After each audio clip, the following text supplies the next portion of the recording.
Hello, listeners. Have a wonderful new day. 3 months after I buried my wife, my son-in-law filed a court petition to take legal control of my life. He said I was too old, too confused, too grieving to manage alone. He had been planning it for 18 months. He thought I wasn't paying attention. He had made one miscalculation. Ruth had been paying attention, and she had left me everything I needed to fight back. But that moment came later. This story started the morning after Ruth's funeral, when Brad Reed walked into my kitchen, poured himself a cup of my coffee, and asked me if I'd given any thought to what I planned to do with the house. I didn't answer him. I stood at the window and looked out at the yard and let the question hang in the air between us, the way smoke hangs in a room after a fire has gone out. Brad Reed had a way of filling silence with his own satisfaction, like a man who believed the absence of argument was the same thing as agreement. He leaned against the counter and sipped my coffee, and looked around the kitchen with the particular expression of someone calculating square footage. Angela was in the living room. I could hear her moving quietly, collecting the leftover flower arrangements from the day before. She was trying to be useful the way people try to be useful when they don't know what else to do. I understood that. I didn't understand the man standing in my kitchen with his hand wrapped around my coffee mug like he'd been doing it for years. I said I needed some air. I walked out the side door to the garage and stood there in the early morning cool and looked at the wall where my father's tools had hung for 31 years. A hammer, 2 levels, a hand plane with a crack in the handle that I'd never gotten around to fixing. My father had given me those tools the week Ruth and I moved into this house. He'd stood in this same garage on an October morning in 1989 and watched me hang each one on the pegboard and said, in the way he said most things worth saying, that a man who knew how to build something would never be helpless. I thought about that for a long time, standing there in the quiet. Ruth and I did not have a large wedding. We had a ceremony in the backyard of her parents' home in Maryville, with 14 people present, and a preacher who kept mispronouncing my last name. Calloway. 3 syllables. Ruth laughed about it on the drive to the hotel afterward, and I laughed with her, and that was the beginning of 44 years. We built the house on Birchwood Hill ourselves. I designed every room and swung a hammer every Saturday for 11 months, and Ruth made sandwiches and brought them out to me at noon without being asked. She had opinions about the windows and the placement of the back porch, and she was right about both. She was right about most things. Calloway Engineering and Construction started in the back of a Ford pickup truck with 2 commercial contracts I'd spent 6 months pursuing. By the time I sold the company in 2019, we had 214 employees. I am not telling you this to impress you. I'm telling you because Ruth was there for every single day of it. Every lean year, and every good year, every missed dinner, and every Sunday morning when I sat at the kitchen table with spreadsheets, and she sat across from me with her coffee and her book, and didn't ask me to explain myself. That is an extraordinary thing. Most people never have it even once. When the doctor in Knoxville told us about the tumor in February of 2023, we were sitting side by side in 2 chairs that were slightly too close together, and I remember thinking that the chairs must have been designed for people who needed to hold hands, and being grateful for that small, accidental kindness. Ruth held my hand and listened to the doctor speak, and when he finished, she asked 3 specific, clear-headed questions about treatment options and timelines and quality of life. I could not have told you my own name in that moment. She could have run the meeting. We drove home along the parkway the way we always drove home from difficult things, in silence, but together. Ruth looked out the window at the mountains, and after a long time she said, "Well, we'd better make the most of it." And I said, "Yes." And we did, as best we could, for 7 months. She died on a Tuesday morning in March. Quietly, which was like her. I held her hand. I drove home alone afterward and stood in the garage for a long time looking at nothing in particular. The morning Brad Reed poured himself coffee in my kitchen. I had been a widower for 18 hours. I have thought about that moment many times since. Not with the anger that came later, the cold, clear anger that turned out to be useful, but with something closer to amazement. The particular amazement you feel when you realize that a thing you have suspected was true turns out to be not only true, but larger than you imagined. There is something I should tell you now. Before Ruth passed, in the last days when the medication made it difficult for her to speak clearly, she turned to me once and tried to say something. I leaned close. I caught 2 words: Brad. And careful. I told myself it was the morphine. I told myself she was confused. I was wrong to let myself believe it. Ruth was never confused about anything that mattered. And she was never confused about Brad Reed. I just wasn't ready to listen. Not yet. Brad Reed called me Dad from the first day he met me. Not after the wedding. Not after Angela introduced us formally, and we'd sat through a few dinners and established some kind of understanding. From the first handshake, in the driveway of my house on a Sunday afternoon in October of 2015. When Angela brought him home and he stepped out of his car and looked at the property the way a man looks at something he's pricing. "Great place, Dad," he said. Angela was smiling. I shook his hand and said it was nice to meet him and said nothing about the dad. I have thought about that moment more times than I can count. Not because it was dramatic. It wasn't. It was a small thing. The kind of small thing that only becomes significant when you place it next to everything that came after. But I think about it because it told me something I didn't fully hear at the time. Brad Reed was not a man who asked permission. He was a man who established facts and waited for other people to adjust. Over the next 8 years, I watched him the way you watch a slow leak, not with alarm at first, just attention. The kind of quiet attention a man develops when he has spent 4 decades solving problems with his hands and his eyes before they become expensive. He was smooth. I will give him that. He knew how to be charming when charm was useful, and how to be deferential when deference cost him nothing. He called me Dad, and he called Ruth sweetheart, and he showed up to holidays with good wine and told stories that made people laugh. He was the kind of man who made a strong first impression and a stronger second one. And by the time you noticed the edges didn't quite match the surface, you were already 2 years in, and your daughter was in love. I noticed the edges, the way he talked about the house, for instance. Not once or twice, but consistently, across years of dinners and holidays and casual Saturday visits. Questions that seemed offhand, but landed with precision. What did we pay for it originally?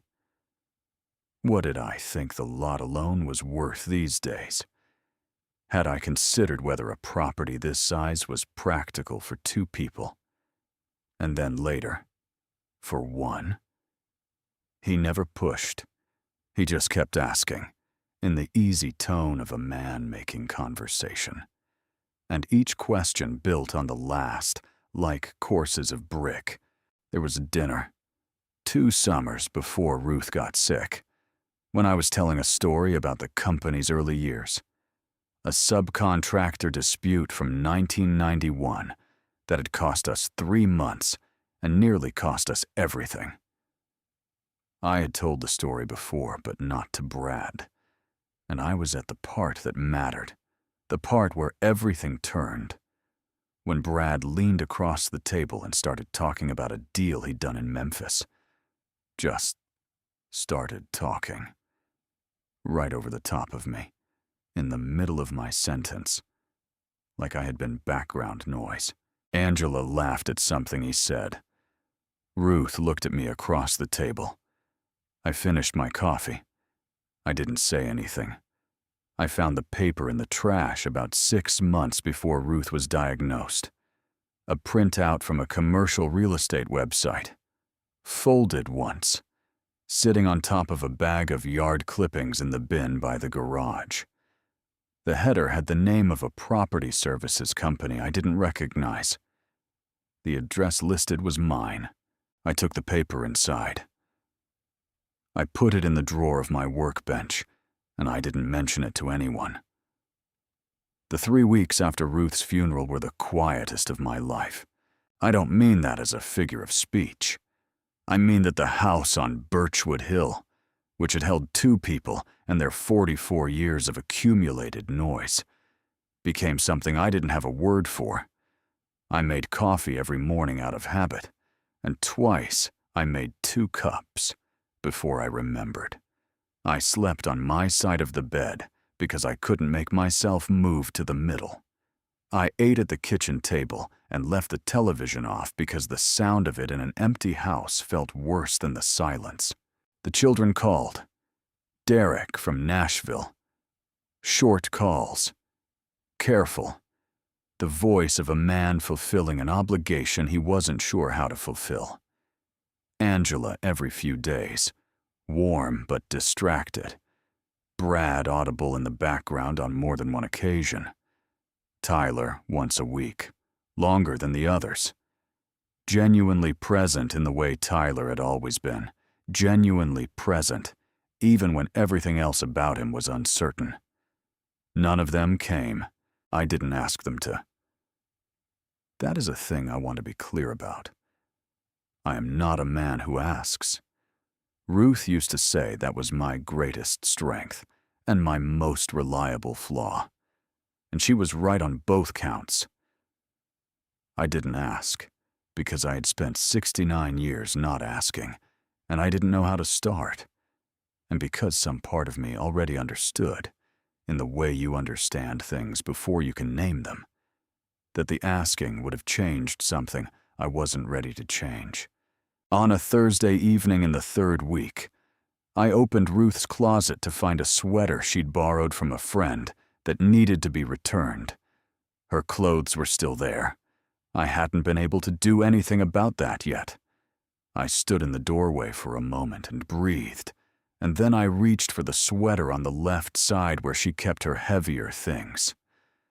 There was a small, folded piece of paper tucked into the sleeve. I opened it. Ruth's handwriting. A name. Thomas Greer. And a phone number. And below that, in the deliberate, careful print she used when she wanted to be absolutely certain she was understood. Call him. He's expecting you. I stood there a long time. That was the night I stopped being just a grieving man and started being something else entirely. I called Thomas Greer the following morning at 8 o'clock. He answered on the 2nd ring, which told me he had been expecting the call. His voice was exactly as I remembered it from the few times Ruth and I had sat in his office over the years, measured, careful, the particular steadiness of a man who understood that most of what he said had weight and chose his words accordingly. I told him I'd found the note. He said he knew. He said Ruth had told him I would find it when I was ready, and that she had trusted I wouldn't wait too long. I drove downtown the next morning. Thomas Greer's office was on the 14th floor of a building on Gay Street, with a view of the mountains that I had looked at from my back porch every morning for 31 years. I found the familiarity of them useful. When everything beneath your feet is shifting, a fixed point on the horizon is worth something. The office smelled of coffee and old paper. Thomas stood when I came in and shook my hand with both of his. He was a careful man, precise in his movements, the kind of attorney who listened before he spoke, and spoke only when he had something worth saying. Ruth had liked him. That had always been sufficient recommendation for me. Thomas told me about the Thursday in December when Ruth had come to see him. She had driven herself, which he hadn't learned until the end of the meeting when she mentioned it in passing. And by then, it was too late to say anything useful. She had lost considerable weight and moved slowly. But she sat straight in the chair and spoke clearly and told him exactly what she needed. She had brought a folder, organized in Ruth's precise and thorough way, and at the end of the meeting she left a sealed envelope with instructions to hold it until I came to collect it. Thomas said he'd offered to have his assistant call a car for her when she stood to leave. She had shaken her head. She said she had a few more stops to make and preferred to handle things herself. He said she had been halfway to the door when she turned back.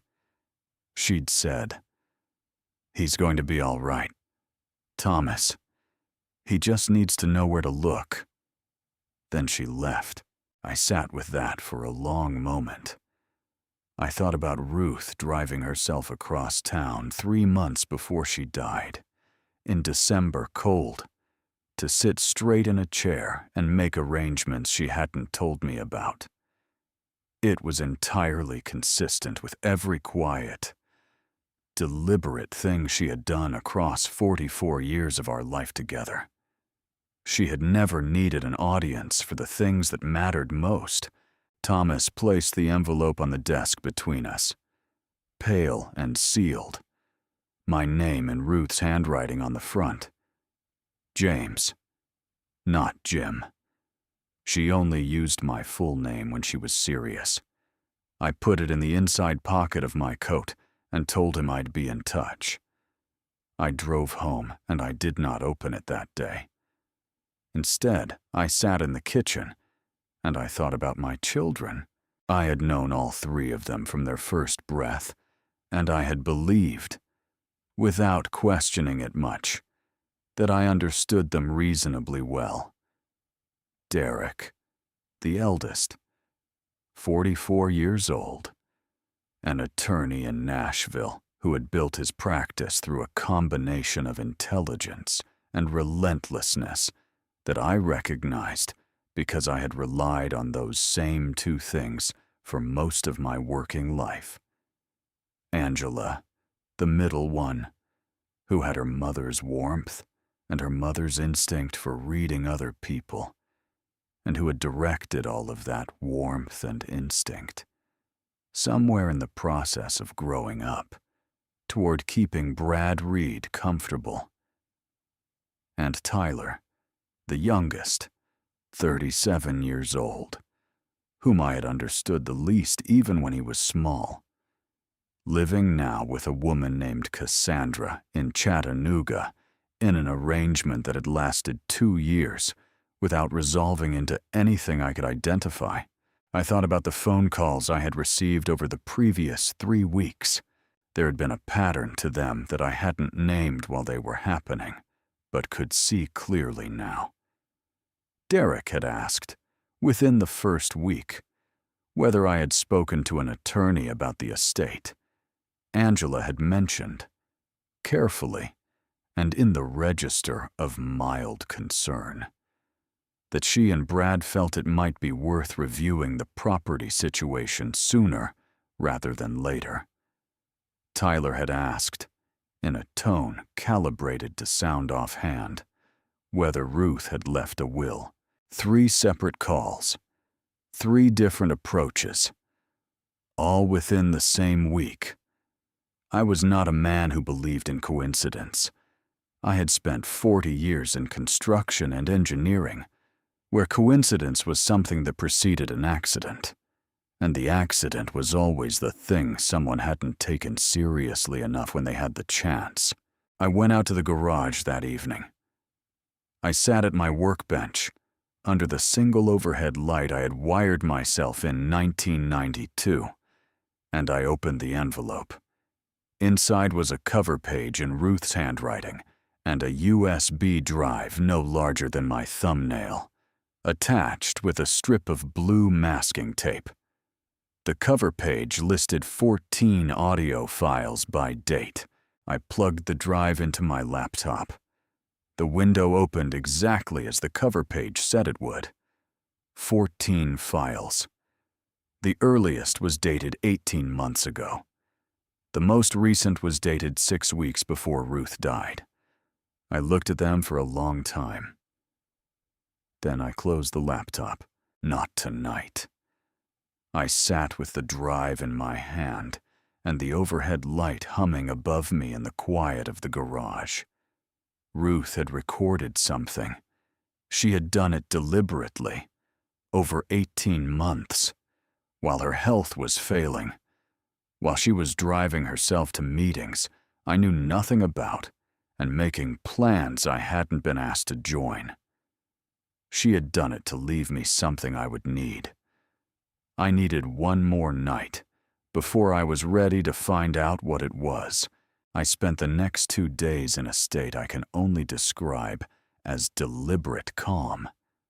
Not peace. Deliberate calm. There is a difference. Peace is something you feel. Deliberate calm is something you construct because the alternative is not useful. I did not open the USB files. I thought about Brad Reed instead. I thought about the 18 months before Ruth's diagnosis, before the landscape of our lives rearranged itself around her illness. And I went back through those months with the particular attention I should have given them at the time. Brad had started coming around on Saturday mornings about 2 years before Ruth got sick. Not every Saturday, but frequently enough that I registered it as a habit. He would arrive mid-morning with coffee from somewhere, the kind of place that charged $4 for a cup and handed it to you in a paper sleeve. And he would walk the perimeter of the property with his phone out. He called it checking in. He called it being helpful. He mentioned once, with a kind of careful casualness, that properties in this part of Knoxville were appreciating at a rate that would surprise me. And wouldn't it be worth knowing what we were sitting on? I told him I knew what I was sitting on. I'd bought it and built it and paid it off. That was sufficient. He smiled and let it go. That was how Brad operated. He presented a thing, let it sit, and moved on to another subject. He never pushed. He never argued. He simply kept coming back. Slightly differently each time. The way water keeps returning to a crack until it finds a way through. I thought about a particular Saturday in October, 2 years before Ruth's diagnosis. I had been in the backyard splitting wood when he came around the corner of the house with his phone raised, walking along the fence line at the back of the property, moving at the deliberate pace of a man measuring distance. I had watched him from across the yard for a moment before he noticed me. His expression, in the second before he composed it into something pleasant, was not the expression of a man visiting his father-in-law. It was the expression of a man doing a job. I have thought about that October afternoon many times since. I thought about it when I read the valuation report. I thought about it sitting in Thomas's office. What I had seen in Brad Reed's face that day, before he smoothed it into something presentable, was not calculation. It was ownership. The look of a man surveying something he had already decided was his. I had been splitting wood. I had gone back to splitting wood. The night after I met with Thomas, I went through my email. This was something I should have done months earlier. But grief takes your attention and reduces it to the essential. And the essential had not included reviewing 6 months of archived messages. What I found, buried beneath newsletters and utility bills, and a chain of emails about a church fundraiser Ruth had been helping to organize, was a message Brad had forwarded to Angela in early November of the previous year. He had made a mistake. He had included me in the forward. My address was in Angela's contacts, I assumed, and he had selected her name and grabbed mine along with it without noticing. The email contained an attached file. The file was named Callaway Property Valuation Report. The date on the email was 4 months before Ruth was diagnosed. 4 months before any of us knew she was sick. Brad Reed had commissioned a professional valuation of my property. I printed the email. I put it in the folder I had started keeping inside the cover of the envelope Thomas had given me. Then I called Thomas in the morning and told him what I needed. I asked him to find out everything he could about Brad Reed's recent activities, not his history, not his reputation, his recent activities. Specifically anything involving my property, my finances, or my medical situation. Thomas called me back 3 days later and asked me to come to his office. He had found 3 things. The first was that Brad had engaged a commercial property assessment firm 6 weeks after Ruth's funeral. The firm had conducted a formal assessment of my property. The report had been delivered to Brad's email address and to an LLC registered in Tennessee that Thomas had traced back to Brad through 2 layers of paperwork. The assessment valued my property at $1.2 million. The second was that Brad had made contact with a psychiatrist named Dr. Frederick Hollis, who maintained a private practice in West Knoxville. Dr. Hollis had, over the past 8 years, provided cognitive assessments for 3 separate conservatorship petitions in Knox County. All 3 petitions had been successful. Thomas had obtained this information through channels he described as professional rather than official, and he told me he had no reason to believe the contact was benign. The third was the most significant. Thomas placed a single printed page on the desk between us. It was a list of items, formatted like a checklist. At the top, in plain font, were the words, Estate Management Transition Plan. It had been recovered, Thomas explained, from a server Brad used for his business correspondence. The details of how Thomas had obtained it were not something I asked him to explain. I read down the list. Property assessment, legal consultation, medical evaluation, documentation review. And at the bottom, in the same plain font as everything above it, petition for conservatorship. Target date 60 days. 60 days from when? The document did not say, but the assessment firm had submitted its report 5 weeks ago, which meant the clock had been running for 5 weeks already. I looked at Thomas across the desk. He looked back at me with the steady expression of a man who had delivered difficult information before and understood that the delivery was not the hard part. I stood up. "Give me 48 hours, I said. Then help me build the response. I went to the garage at 2 in the morning. Not because I couldn't sleep, though I couldn't. I went because the USB drive had been sitting on my workbench for 2 days, and I had run out of reasons to wait. Thomas's report had changed something in me.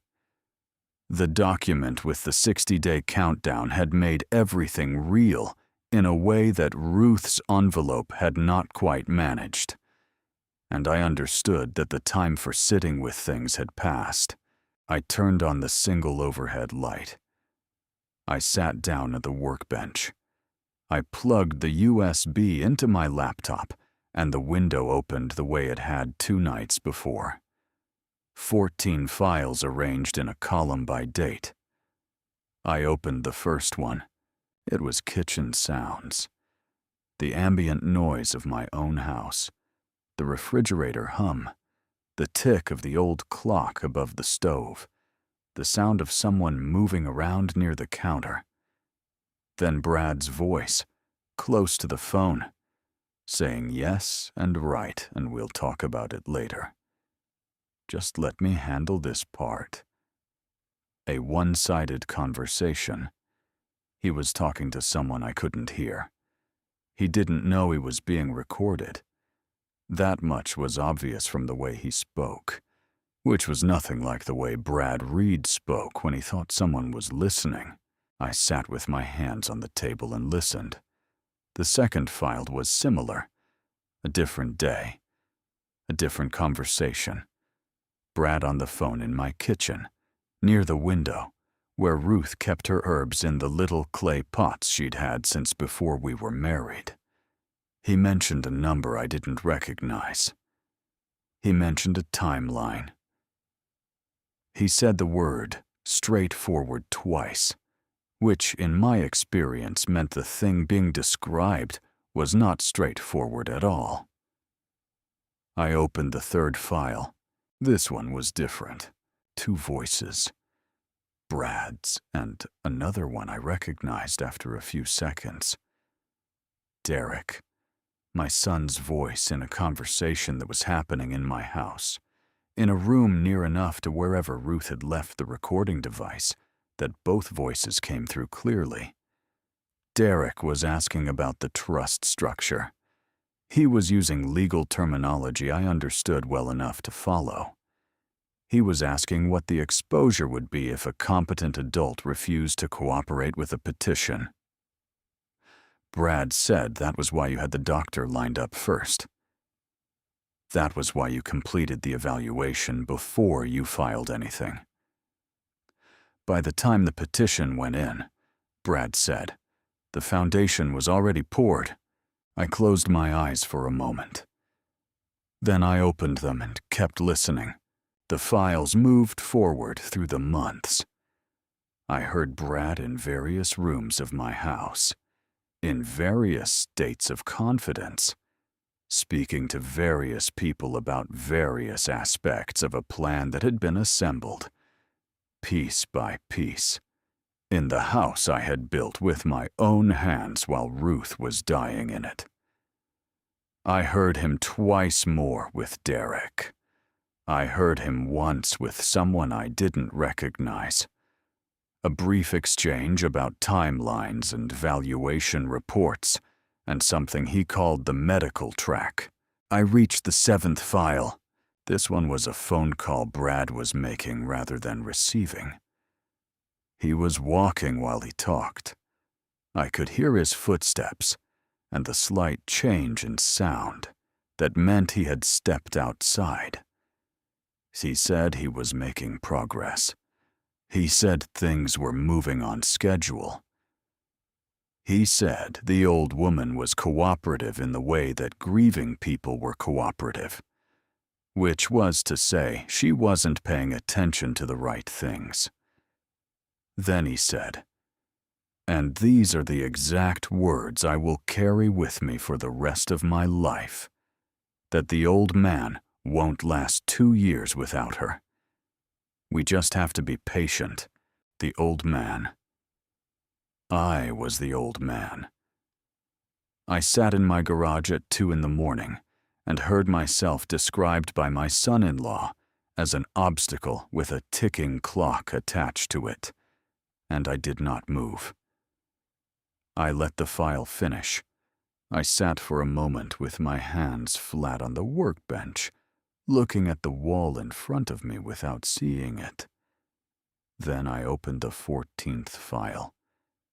The last one. Brad was on the phone again. A different conversation. A different voice I didn't recognize. Someone Ruth's cover page notes didn't name. The conversation was brief. Brad said things were on track and the timeline was holding. And then he said, in the relaxed certainty of a man stating a fact he had long since stopped questioning, that Angela would do whatever he told her. She always had. He said it the way you might note that a door opens inward, or that a road curves to the left. No malice in it. No heat. Just certainty. The certainty of a man describing the reliable properties of a tool. I closed the laptop.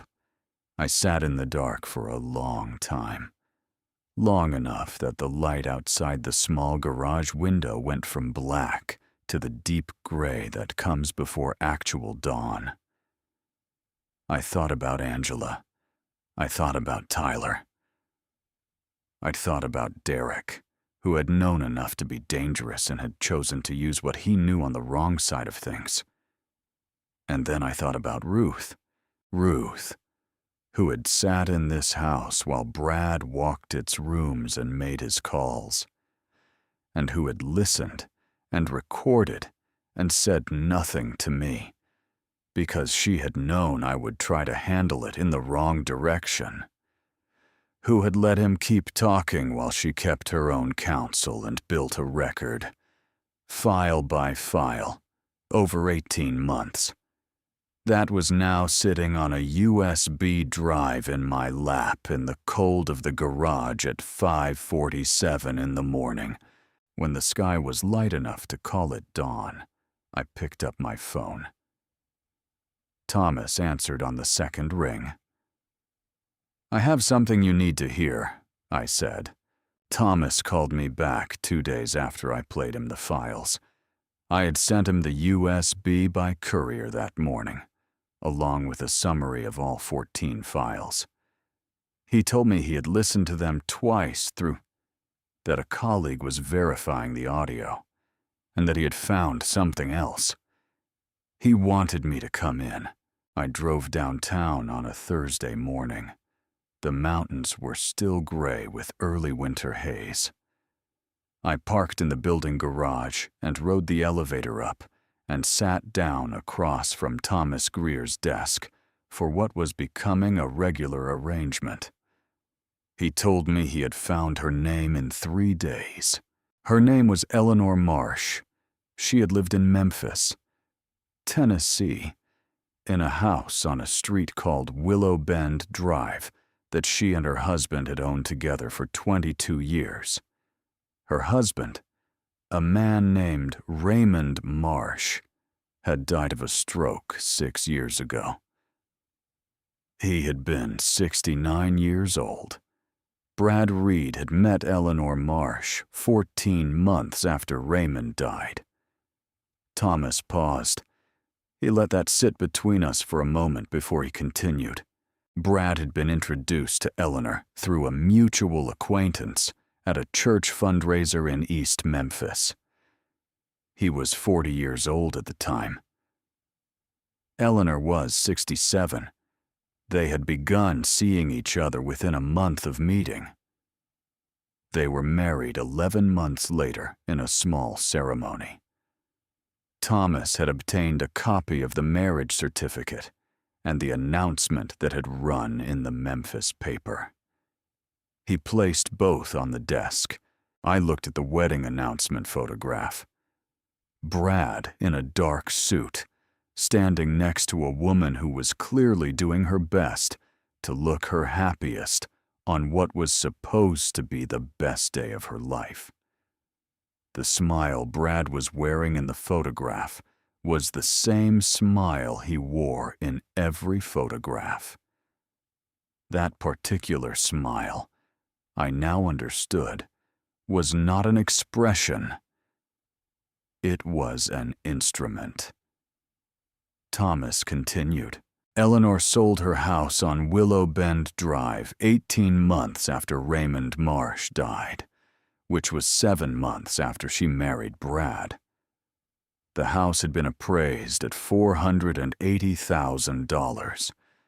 She sold it for $462,000.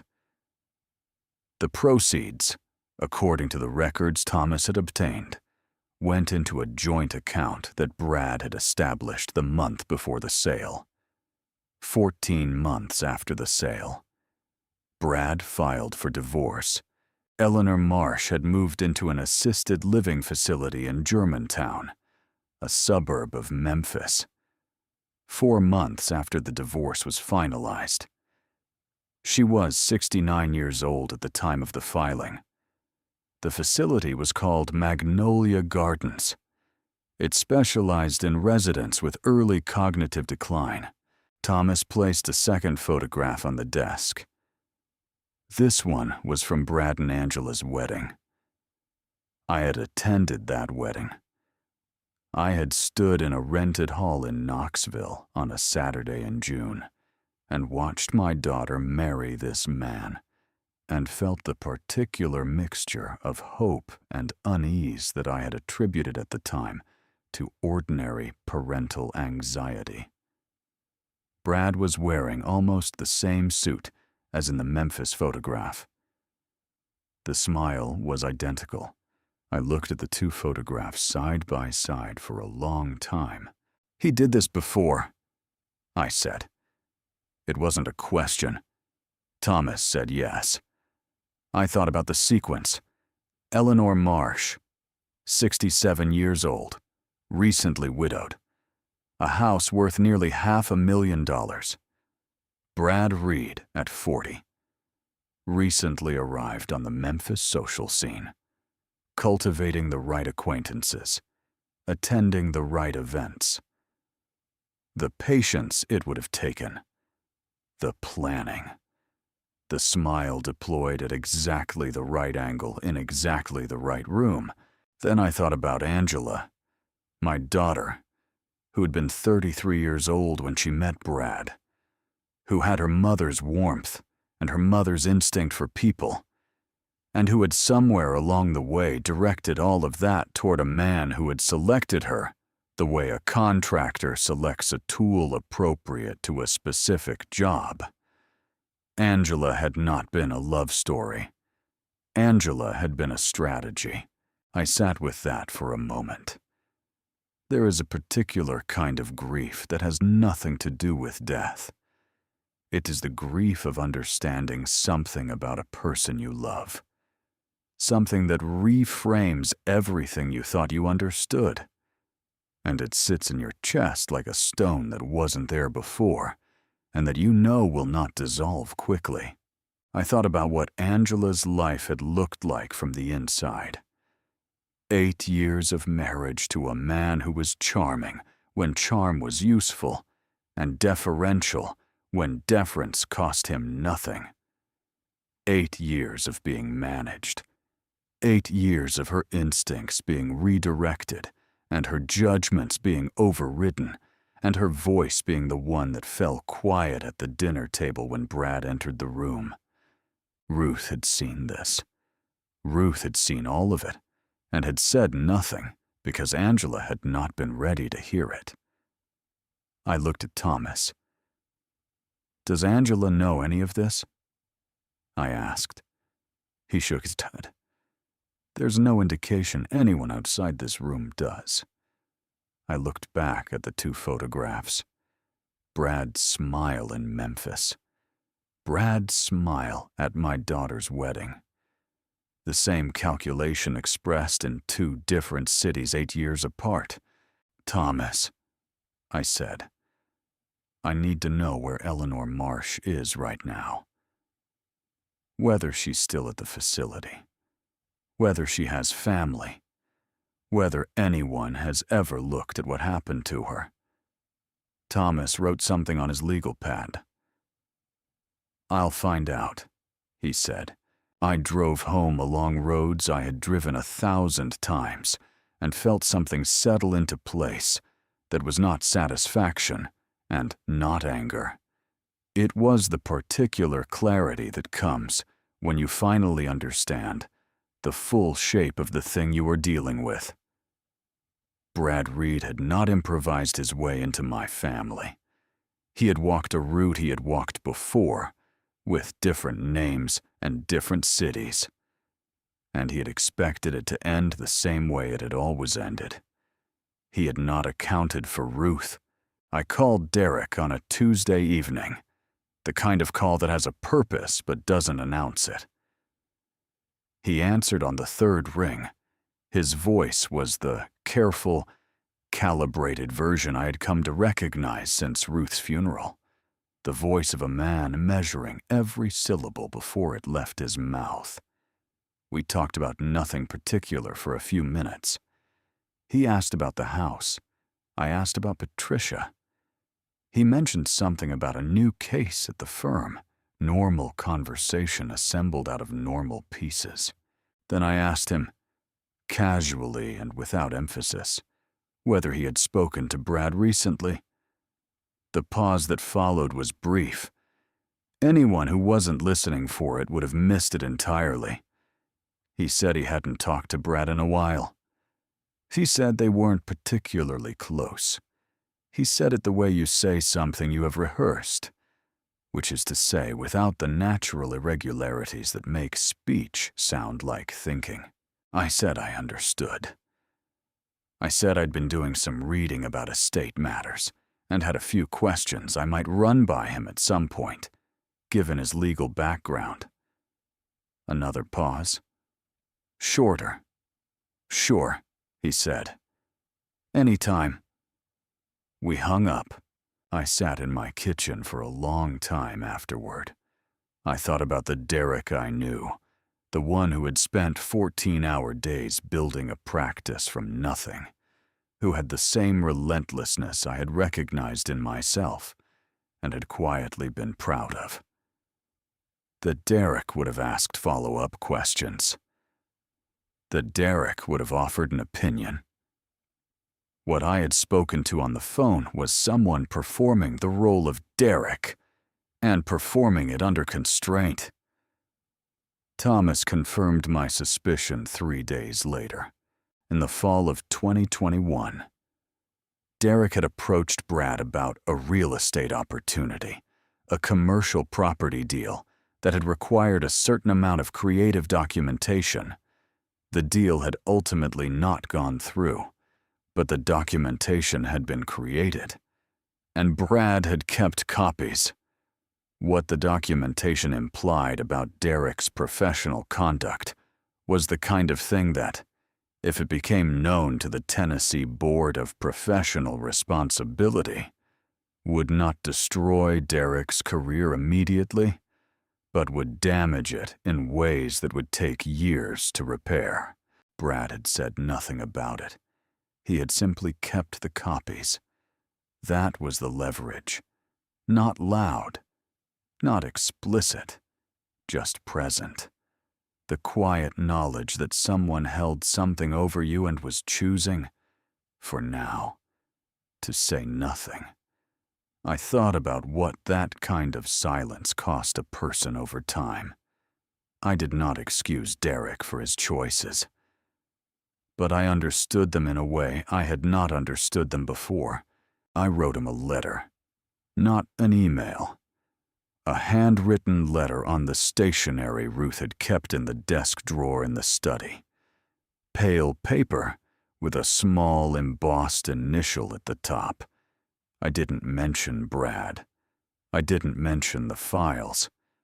I told him I was thinking about him, that the door was open whenever he was ready. I sealed it and drove it to the post office myself. 3 days later, I drove to Chattanooga. Tyler lived in an apartment near the river, a decent area, the kind of neighborhood that was still in the process of becoming something.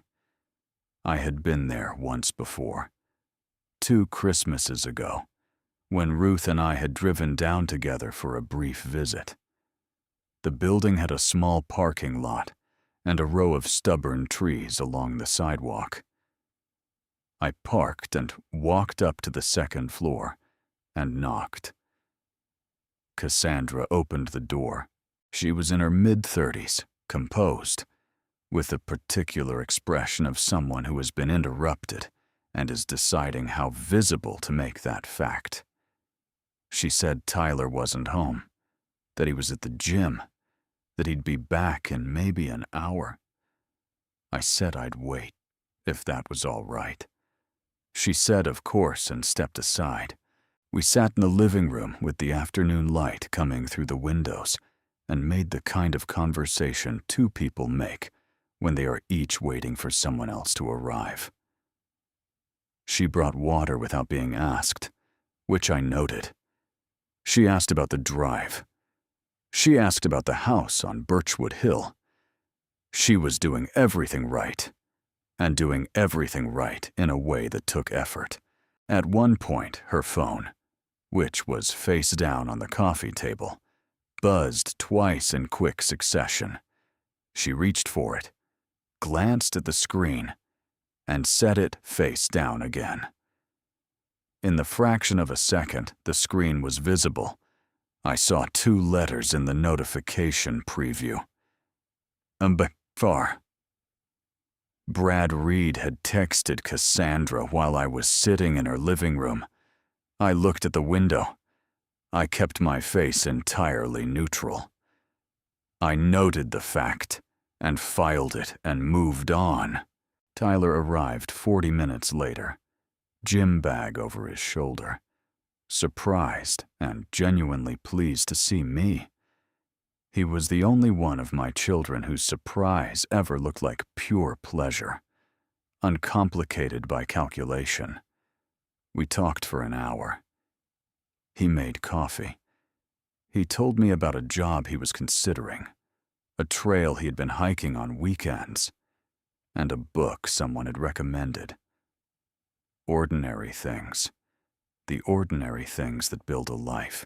When I left, he walked me down to the parking lot and stood by my car for a moment in the early evening cool. "Dad," he said, "is everything okay? You seem like you're carrying something." I looked at my youngest son, who had always been the one I understood the least and who had somehow, in this particular moment, seen me most clearly. "I'm handling something," I said. "When I'm ready, I'll tell you about it." He nodded. That was enough for Tyler. I drove north toward Knoxville as the sky went orange over the ridgeline. 20 minutes outside Chattanooga, my phone buzzed on the passenger seat. An unknown number. 4 words in the message. "Leave it alone." Old man. Angela called on a Friday morning. Her voice had the warmth she had always carried easily. The warmth that was so much like Ruth's that it still caught me off guard sometimes. The particular quality of being made to feel, in the space of a sentence or two, that you were the most important thing in the room. She asked how I was sleeping. She asked whether I'd eaten. She said she and Brad had been thinking about me. Then she mentioned the doctor, a specialist, she said. Someone Brad knew through a colleague, a doctor who worked with people navigating grief and the stresses of managing major life changes alone. Brad had thought it might be helpful, she said. Just a conversation. Nothing formal. She used the phrase "nothing formal" twice. She said the doctor had an opening on Wednesday afternoon, and that Brad had already checked whether the office was convenient to my part of Knoxville. I told her that was very thoughtful. I said I would think about it. I called Thomas before I'd reached the end of the driveway. He had the doctor's name within 24 hours. Dr. Frederick Hollis, which was the name Thomas had already flagged in his earlier report. The psychiatrist who had provided assessments for 3 successful conservatorship petitions in Knox County. What Thomas had not known then, and had now confirmed, was that Hollis and Brad Reed had been roommates during 2 years of college in the late 1990s. They had stayed in periodic contact since. And Hollis, according to sources Thomas declined to name specifically, had a licensing complaint from 2019 that had been filed, reviewed, and then, under circumstances Thomas described as unusual, quietly withdrawn. I read Thomas's summary twice. Then I called the doctor's office and made an appointment for Wednesday afternoon. I drove to the office on Westland Drive and parked in the lot and sat in my car for a few minutes, looking at the building.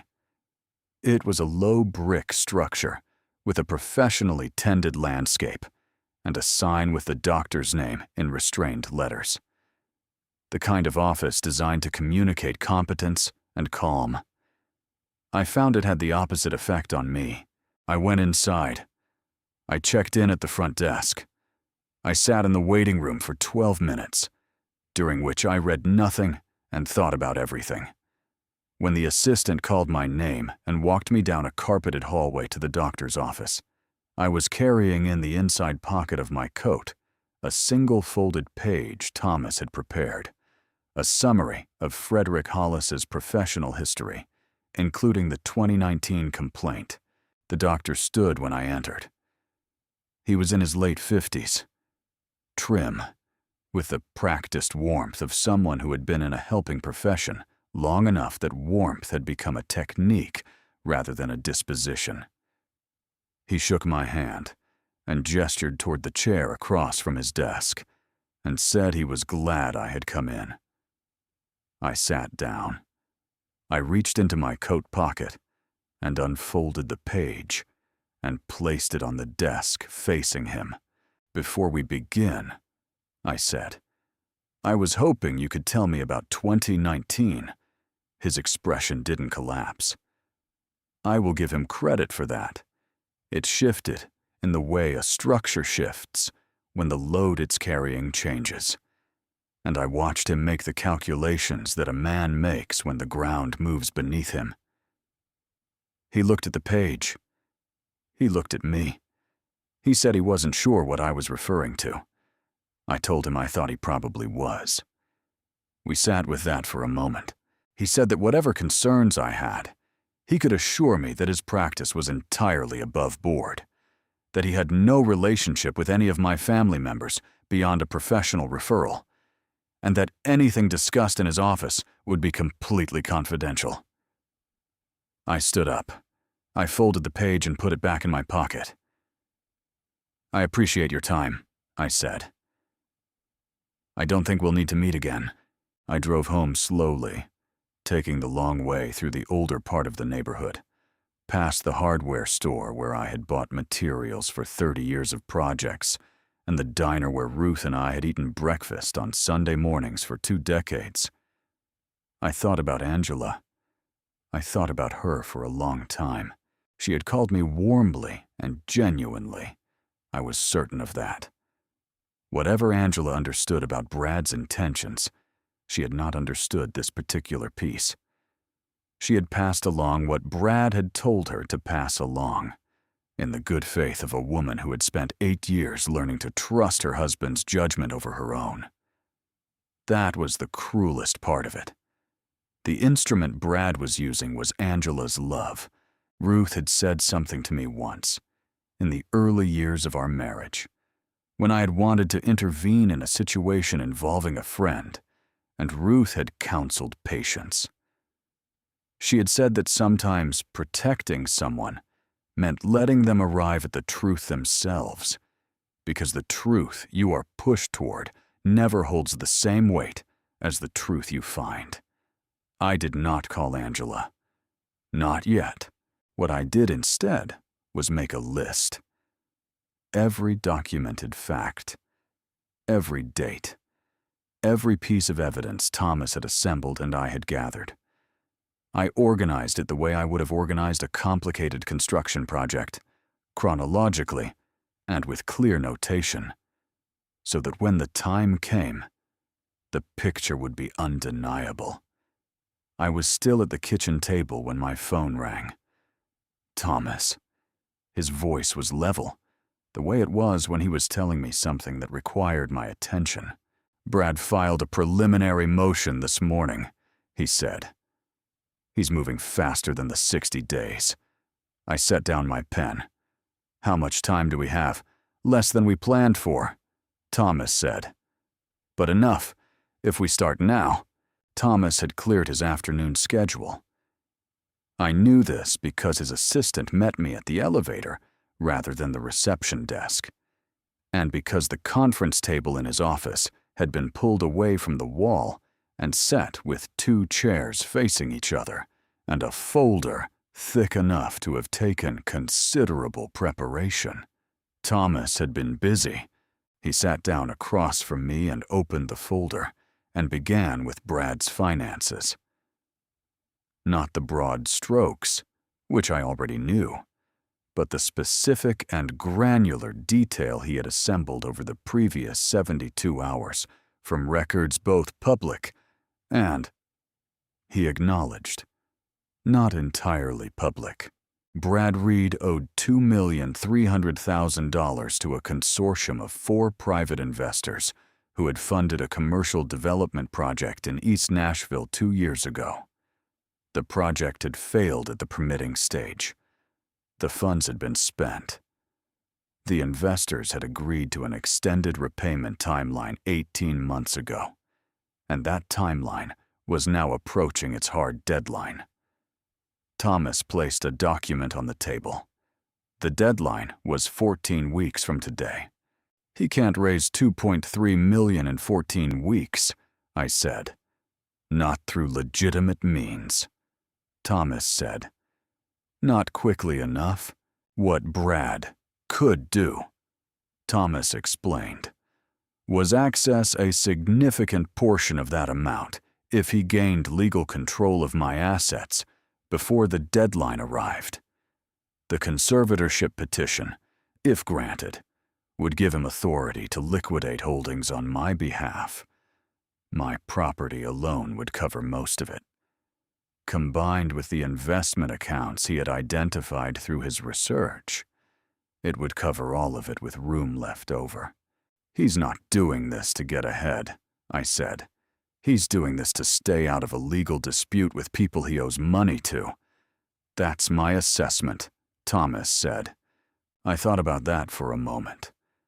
I thought about the patience of it, the 2 years Brad had spent cultivating the right position before Ruth was even diagnosed, before any of this was certain.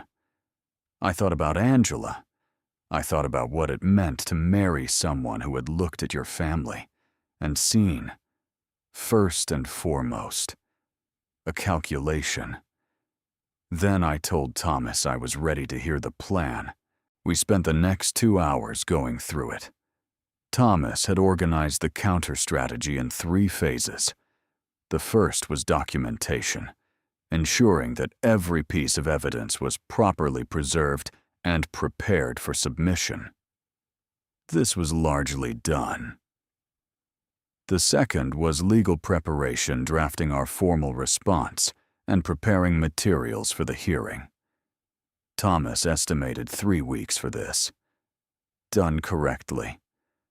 The third phase was what Thomas called Ruth's provision, the document she had left in the envelope, held until the moment he judged it most strategically effective.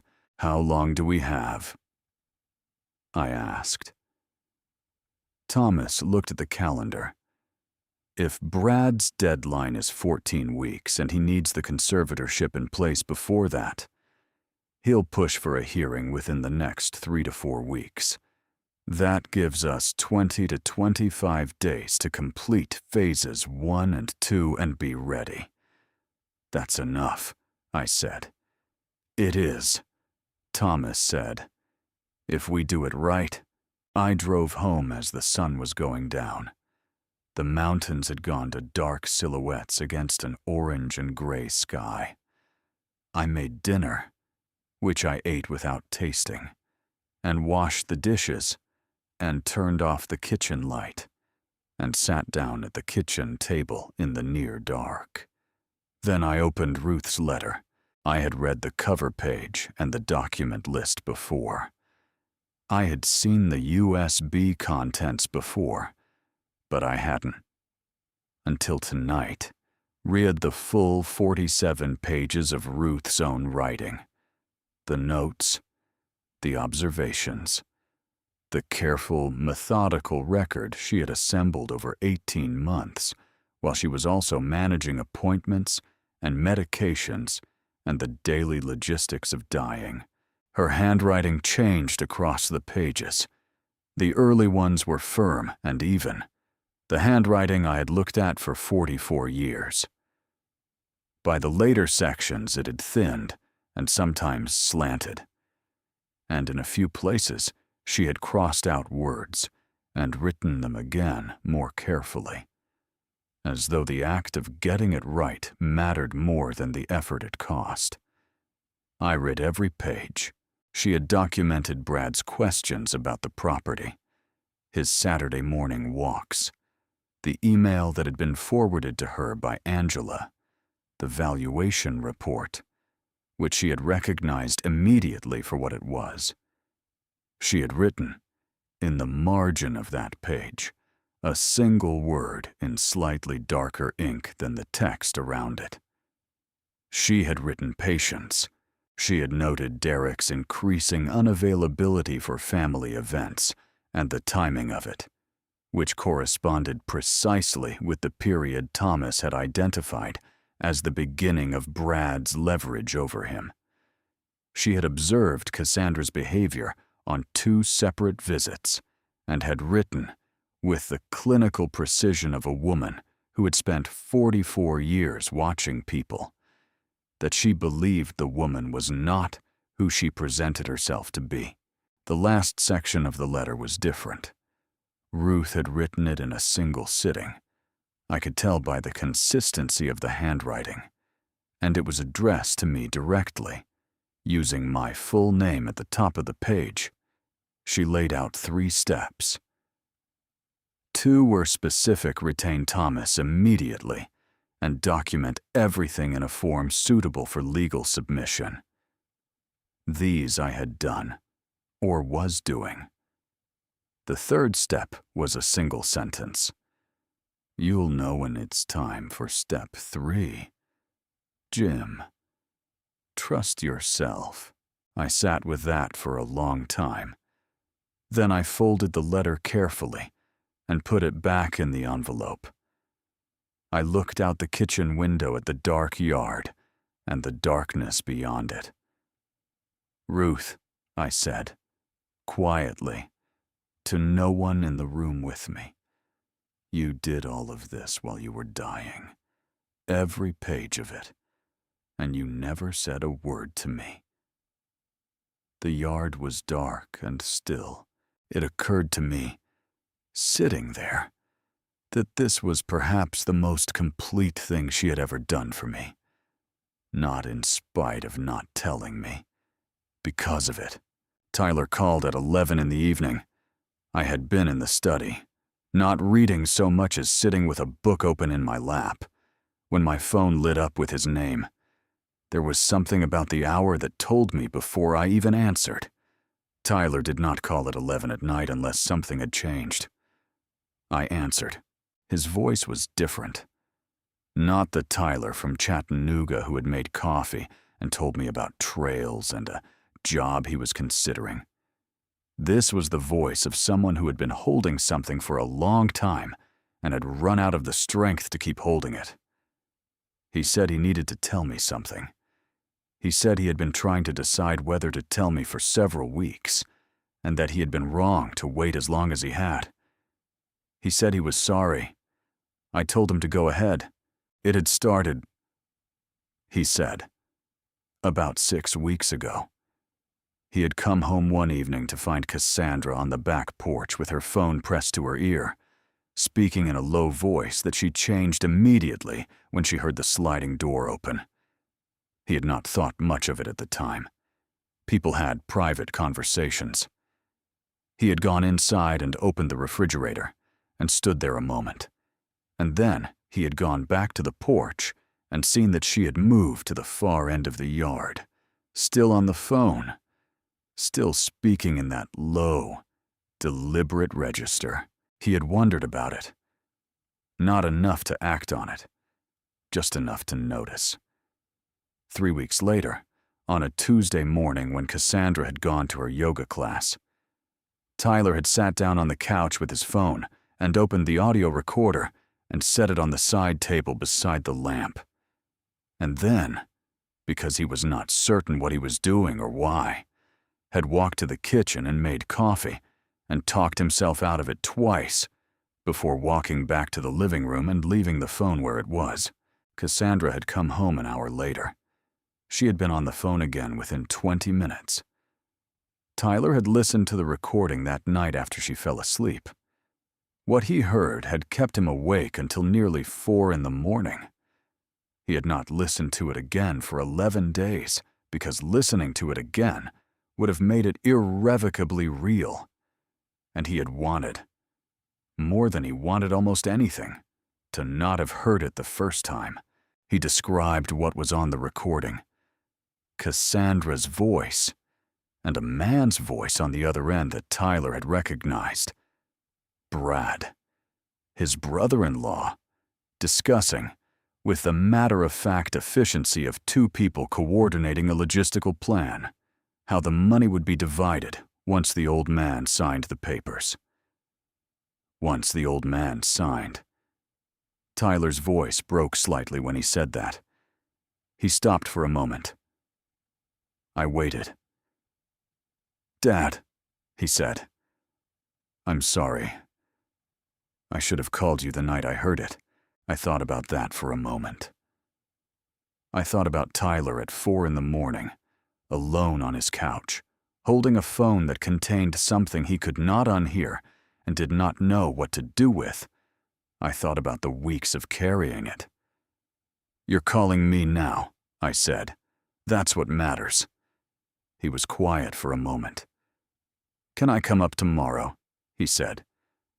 I told him yes. I told him to come early. He arrived at 7 in the morning with the look of a man who had not slept, which I recognized because I had worn that look myself enough times in recent months to know it well. I had coffee made. I poured 2 cups and set one in front of him at the kitchen table and sat down across from him. He put his phone on the table between us. I plugged one earbud in. He plugged the other. We listened together. It was exactly what he had described. Cassandra's voice, careful and low. Brad's voice, confident and specific. They discussed the timeline. They discussed the division. Cassandra asked about Tyler, what to do if he became a problem.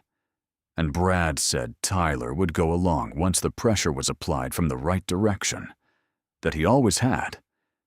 He said it the way he said everything, with the easy certainty of a man who had categorized the people around him by their usefulness and their limits.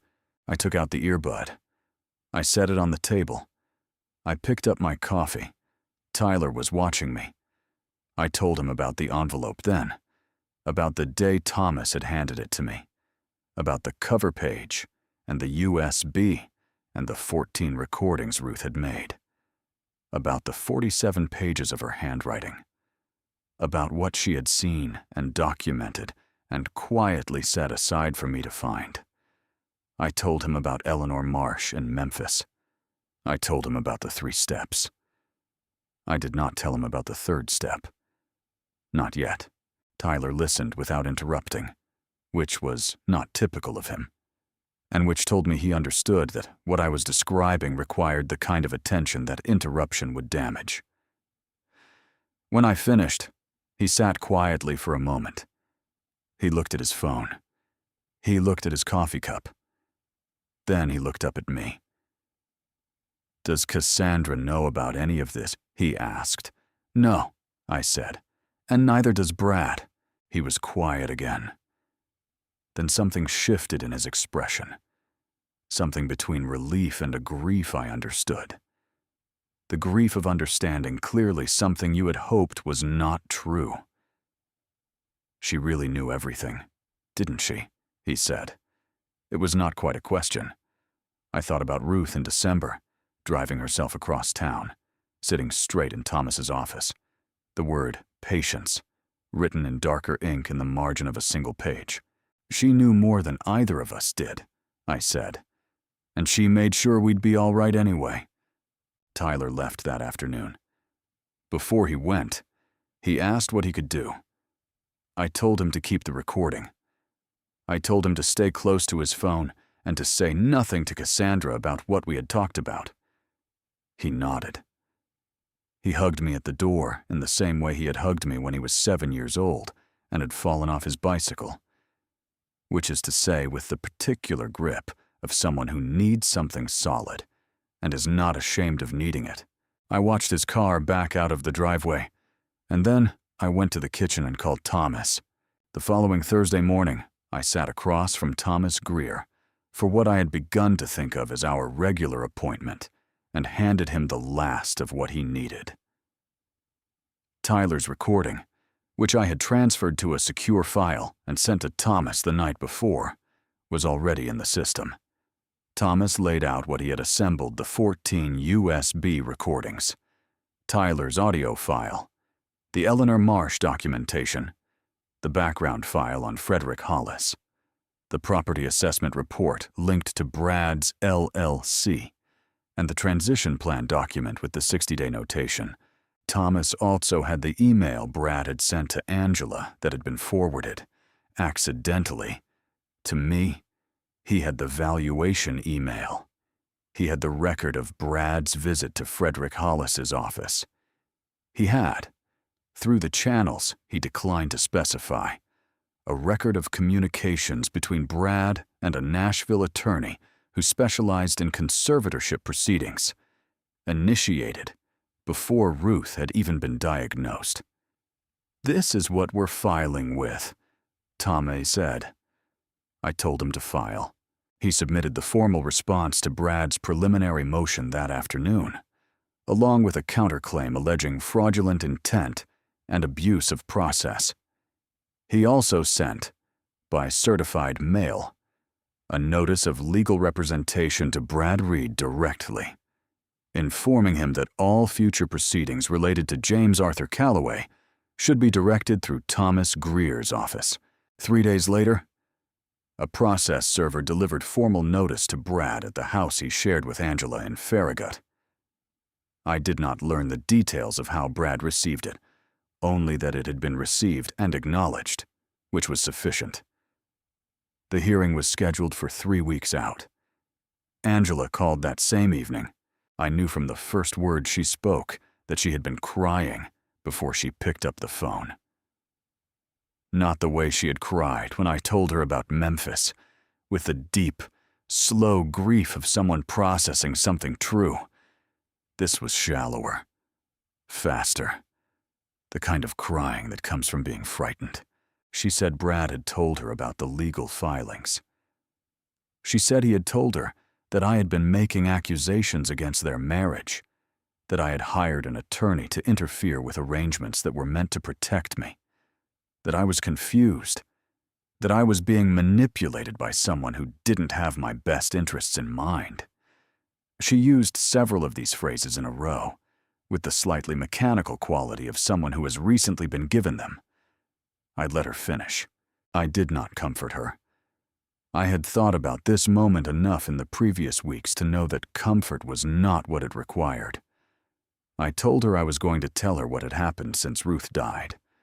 All of it, that it would take some time and that she should find a place to sit down. She said she was sitting. I told her. I went through it in order, the way I had organized it in the list I had made at my kitchen table. Brad's financial situation and the deadline that explained the urgency of everything he had done. The property valuation, commissioned 4 months before Ruth was even diagnosed.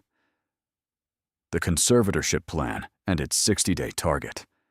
Frederick Hollis and the licensing complaint, and his relationship with Brad. The 14 recordings Ruth had made.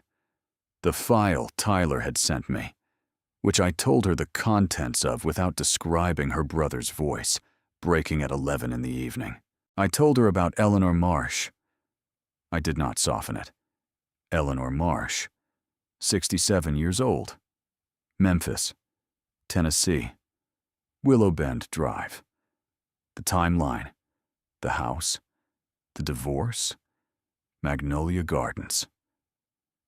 When I finished, there was a silence on the line that lasted long enough that I checked to make sure the call had not dropped. Then Angela said, quietly, "Did Mom know any of this?" The question moved through me in a way I hadn't anticipated. Not the Eleanor Marsh part, which I had expected her to ask about. But the larger thing. Did Mom know? "She knew before I did," I said. Another silence. When Angela spoke again, her voice had changed entirely. The shallowness was gone. What was left was something older and slower. "She never said anything to me," Angela said. "No," I said. She didn't say anything to me either. I heard Angela breathe. Once. Then again. "She was protecting you," Angela said. It was not a question. She was working it out as she said it. The way you work something out when the pieces have been in front of you, and you are only now seeing how they fit.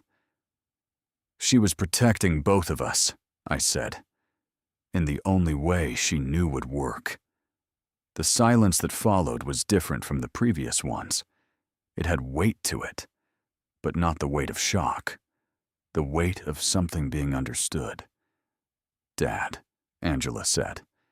"I need tonight." "Take it," I said. "I'm going to call you in the morning. I'll be here." We hung up. I set the phone on the kitchen table and looked at the chair across from me, the one Ruth had sat in for 44 years of mornings, and I thought about the particular courage it takes to protect someone without letting them see you doing it. The kind of courage that looks, from the outside, like nothing at all. Angela called the next morning. Her voice was different from the night before. The shallowness was gone entirely, and what remained had the particular quality of someone who has slept little and thought a great deal and arrived somewhere she hadn't expected to arrive. She said she had been up most of the night. She said she had some calls to make and some decisions to make, and that she would make them. She did not ask me to tell her what to do, which was new, and which I noted. She said she would be at the hearing. I told her I was glad. She told me she had spoken to Brad that morning, that she had told him she knew what he had been doing, that she had asked him to leave the house while she thought.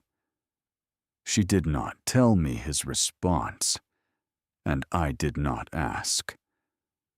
Some conversations belong entirely to the people having them.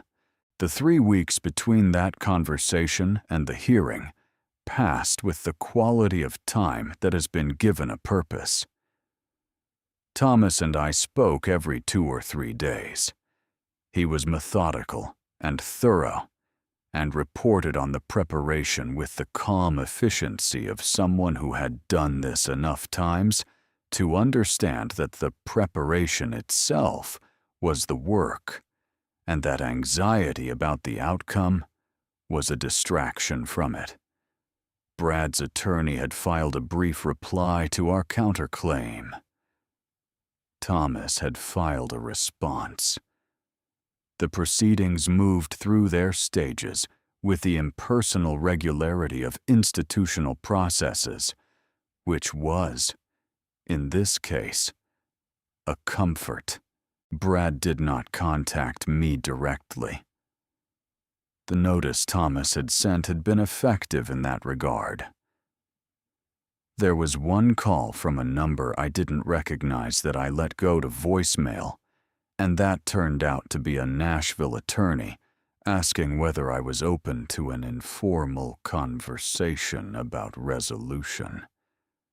I sent the voicemail to Thomas. He handled it. Derek's name came up once, in a brief conversation with Thomas, who mentioned that one of Brad's consultations with the litigation firm had involved Derek's name as a potential supporting witness. Thomas said Brad had apparently tested the idea and found it unworkable. I did not ask why it was unworkable. I thought I understood. The morning before the hearing, Angela sent a text message. 4 words. "I'll be there. Front row." I read it twice and set the phone face down on the kitchen counter and stood at the window for a moment looking at the yard. Tyler texted an hour later. "See you there, Dad." He had always been the one who dropped the comma, and I had never corrected it. And now it made me feel something I don't have a clean word for. I spent the rest of the day doing ordinary things. I ate lunch.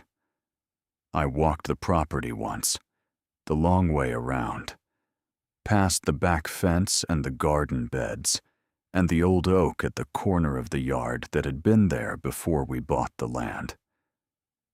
Ruth had planted roses along the south fence the second spring we lived there, and 3 of the original bushes were still producing.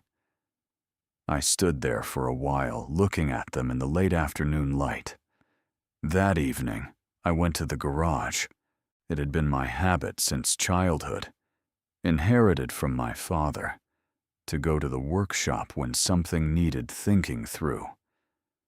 There was something about the smell of it, wood and metal, and the faint memory of sawdust, that settled me in a way that nothing else quite did. I sat at the workbench under the single overhead light and looked at the tools on the wall and thought about my father, who had used those tools for 40 years before they became mine, and about what it meant to hand something on. I took Ruth's letter out of my coat pocket. I had been carrying it for 2 weeks, folded in the inner pocket close to my chest, the way you carry something you are not ready to put down. I read it one last time. The handwriting that had thinned and slanted in the later sections looked different tonight than it had on previous readings. It looked deliberate. It looked like a person who knew what she was doing and knew it was the right thing and did it anyway, despite everything it cost her. The notes about Brad, the documented observations, the careful evidence she had accumulated while managing the daily arithmetic of her own dying. Page after page of it in that handwriting I had known for 44 years. I reached the last page. The 3 steps. The 2 that were specific, and the 3rd that was not. You'll know when it's time for step 3. Jim, trust yourself. Below that, in what I now recognized as writing from a different day than the rest of the final section, a line I had not focused on in my previous readings because the step 3 line had drawn all my attention. I already did the hard part. Trust Thomas. Trust yourself. I love you. I sat with that for a while.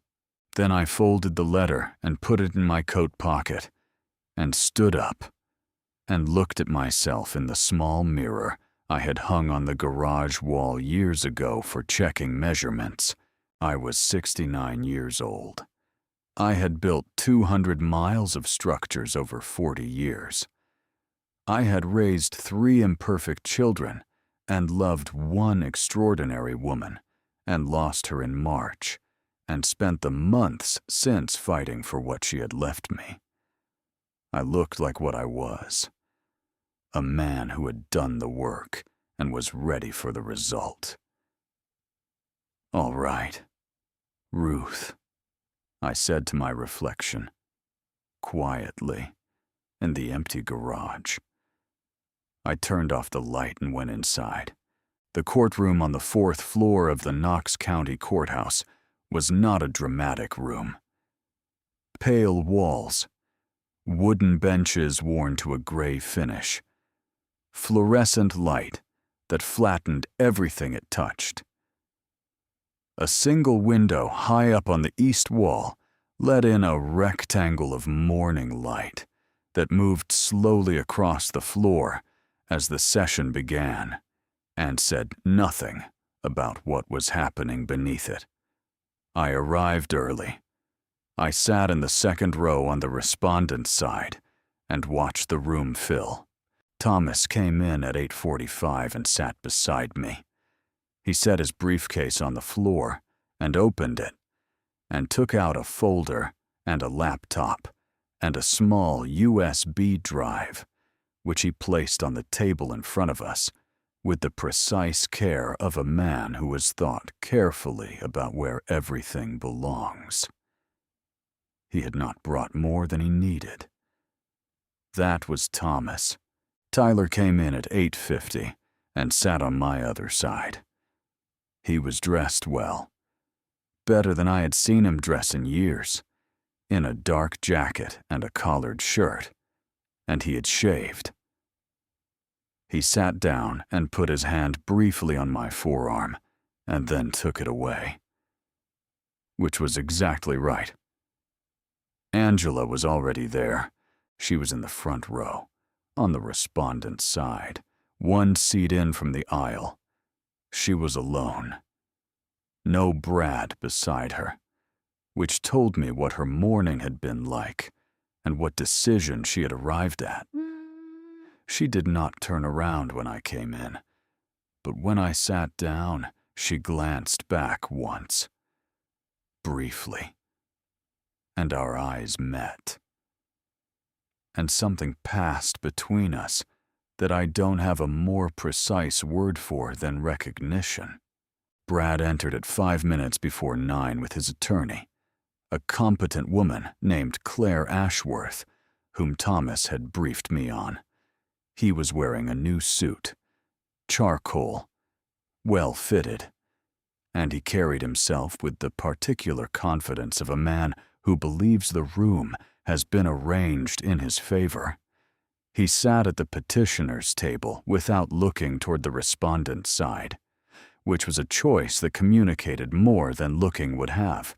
The Honorable Sandra Reeves took the bench at 9 o'clock precisely and called the matter. Claire Ashworth rose and presented the petition for conservatorship with the clean efficiency of someone who had done this before and believed the preparation was adequate. She laid out the argument methodically. An elderly widower, a complex estate, a concerned family seeking to ensure proper management. She used the word well-being 4 times in 11 minutes. She submitted medical documentation from Dr. Frederick Hollis's initial evaluation, which had been conducted before we had neutralized that particular approach. Thomas had been expecting it. He had already filed the licensing complaint and the documentation of Hollis's relationship with Brad as part of our response. When Claire Ashworth sat down, the judge looked toward our table.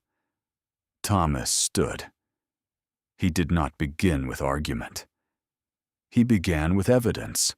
He placed the laptop on the table facing the bench and plugged in the USB drive with the same deliberate care he had used when he set it down earlier. He told the judge what she was about to hear, a series of audio recordings made in the home of James Arthur Calloway between approximately 18 months and 6 weeks before the death of Ruth Calloway, the decedent's wife, collected without the knowledge of the individuals being recorded. He played the seventh file. The courtroom was a contained space, and the speakers were adequate, and Brad Reed's voice filled the room with a clarity that seemed, to me, almost institutional. He said he was making progress. He said things were moving on schedule. He said the old woman was cooperative in the way that grieving people were cooperative, which was to say, not paying attention to the right things. Then he said that the old man won't last 2 years without her. We just have to be patient. The room went very still. Thomas let the silence hold for 3 seconds. Then he moved methodically through the remaining evidence. Tyler's recording.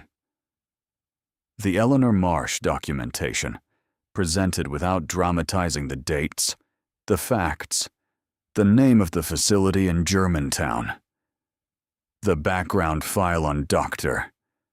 Frederick Hollis, his college relationship with Brad Reed, the 2019 licensing complaint, the 3 conservatorship petitions he had successfully supported in Knox County over the past 8 years. Judge Reeves was taking notes. She had been taking notes since the first file played.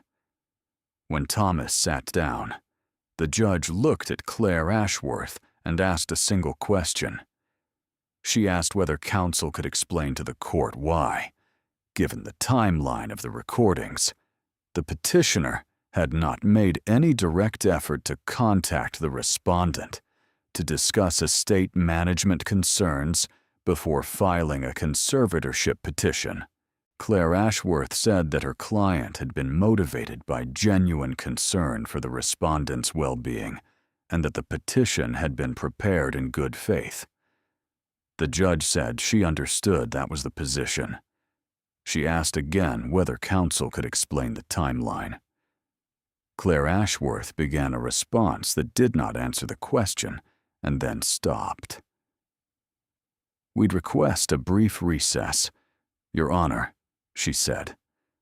The judge granted 5 minutes.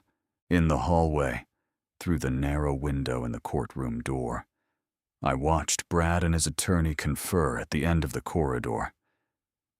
He had his back to the courtroom, and his shoulders had the particular set of a man doing arithmetic that is not coming out the way he expected. Claire Ashworth was speaking to him with the focused expression of someone delivering information he did not want to receive. I had watched Brad Reed in rooms for 8 years. I had watched him manage situations with the easy confidence of someone who has never seriously considered losing. I had watched him fill every room with his certainty the way heat fills a room, gradually, until you notice it all at once. For the first time, he had nothing to say. I turned away from the window. I sat down beside Tyler. The recess lasted 8 minutes. When the bailiff called the courtroom back to order and Judge Reeves returned to the bench, the room had the particular atmosphere of a space where something has shifted and not fully settled. Brad and Claire Ashworth returned to the petitioner's table. Brad sat without looking at anyone. His composure had been repaired in the corridor, the way you repair something quickly when you need it to hold for a short time. And it was holding, but only barely. Thomas stood before the judge, invited him to. "Your Honor," he said, "with the court's permission, I'd like to present one additional item that I believe is directly responsive to your question." The judge said he could proceed. Thomas reached into his briefcase and removed a document in a sealed, clear sleeve. He approached the bench and handed it to the judge's clerk, who passed it to the judge. He returned to the table and picked up a second copy, which he held. He told the court what it was. Approximately 8 weeks before her death, Ruth Ann Calloway had executed a legal instrument, prepared in consultation with Thomas Greer, her family's attorney of 20 years, and witnessed and notarized in his office. The document was a preemptive legal authorization, specifically designed to operate in the event of any future attempt to establish conservatorship over James Arthur Calloway. It contained, among other provisions, a complete factual record of the circumstances Thomas had investigated, including the financial situation of Bradley Reed, the property assessment conducted prior to Mrs. Calloway's diagnosis, and the Eleanor Marsh matter. It further contained a standing authorization for Thomas Greer to file, on Mrs. Calloway's behalf and with her prior approval, a civil action for fraudulent intent against Bradley Reed in the event any conservatorship petition was filed.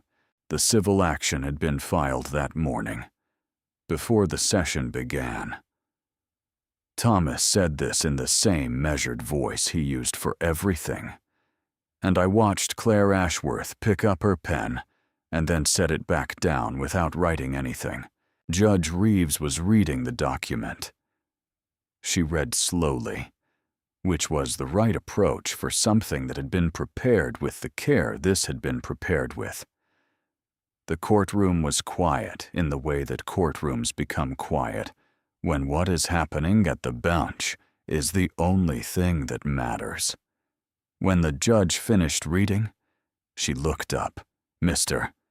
Greer," she said, "this document was prepared by the decedent." "Yes, Your Honor." "Mrs. Calloway prepared this herself." "With your assistance?" "Yes, Your Honor." 8 weeks before she passed, the judge looked at the document again. Then she looked at Brad Reed. He was sitting straight in his chair with his hands on the table, and his face had the expression of a man who has just understood the actual dimensions of what he is standing in. Mrs. Calloway was aware of the conservatorship proceedings at that time. The judge asked. She was aware of the preparation for such proceedings, Thomas said. She wasn't aware that a petition had been filed, as the petition was filed after her death. But she had anticipated the possibility and taken steps accordingly. The judge set the document on the bench in front of her. She looked at it for a moment. "Let me be clear about what I'm reading," she said. "This document, executed 8 weeks prior to the decedent's death, in proper legal form, by a woman who was apparently anticipating exactly the situation now before this court, constitutes a standing civil action against the petitioner that was triggered automatically upon filing of the conservatorship petition. That is correct, Your Honor. And this civil action is now active. It was filed this morning at 8:17. Judge Reeves looked at Claire Ashworth.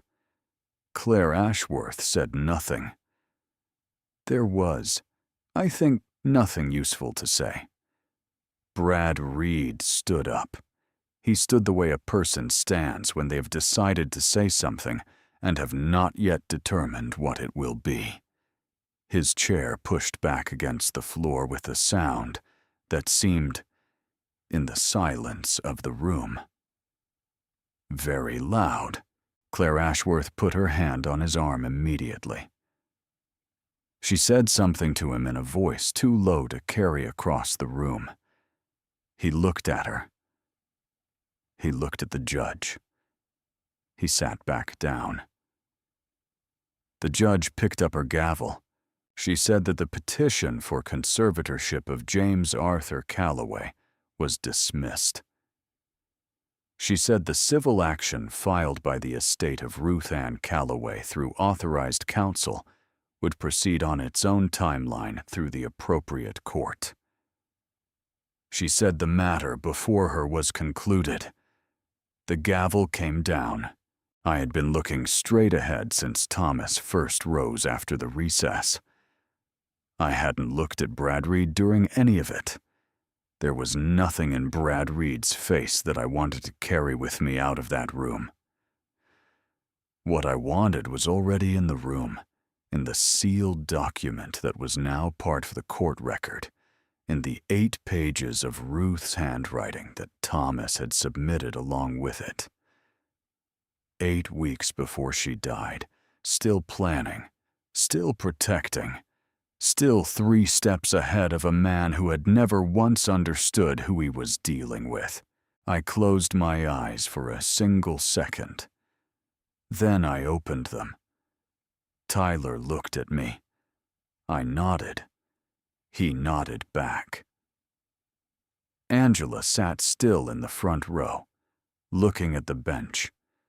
Thomas began gathering his materials.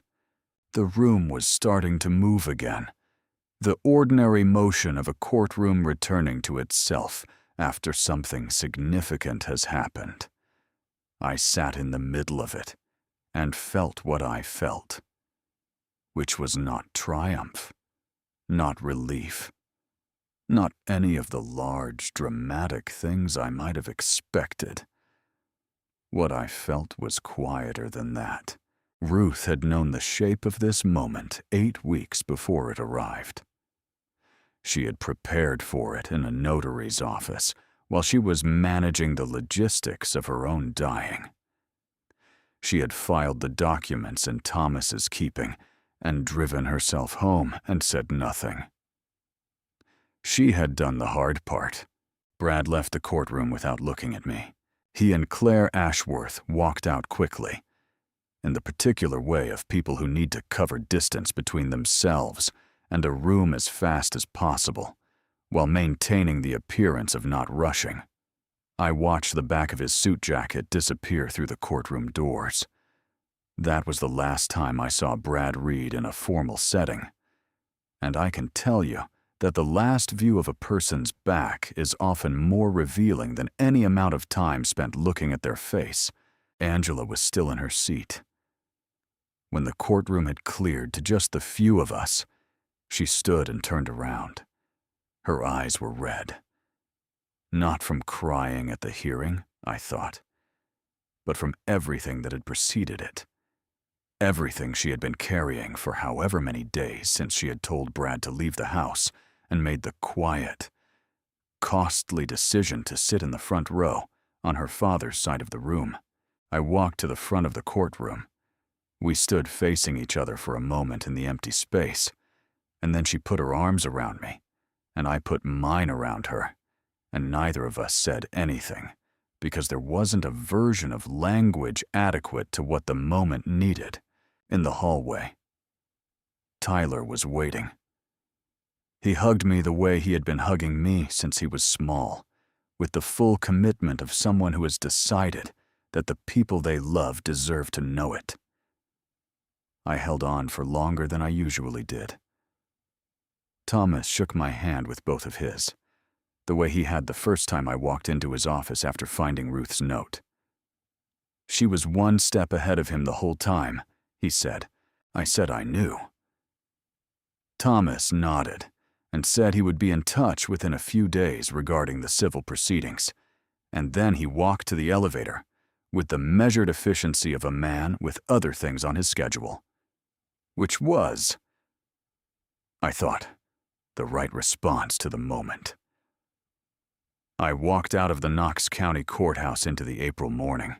The sky over Knoxville was the particular blue of early spring, the kind of blue that arrives before the humidity and stays for about 3 weeks and makes you understand why people have always written poems about April.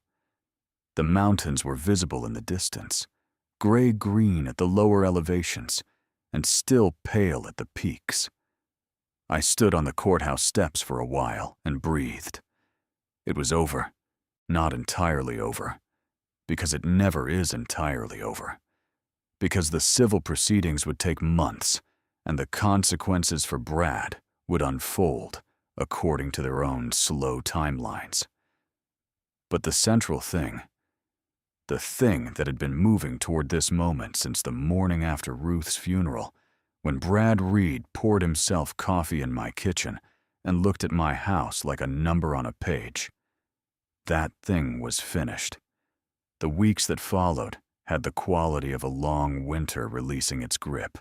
Thomas filed the civil action formally, and Brad's investors, who had by then been informed of the criminal referral to the Knox County District Attorney's Office that Thomas had initiated alongside the civil proceedings, filed their own separate lawsuit within a month.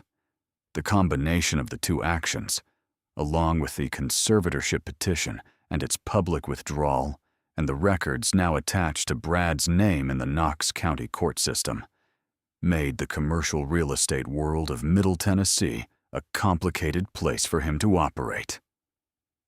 His license was under review.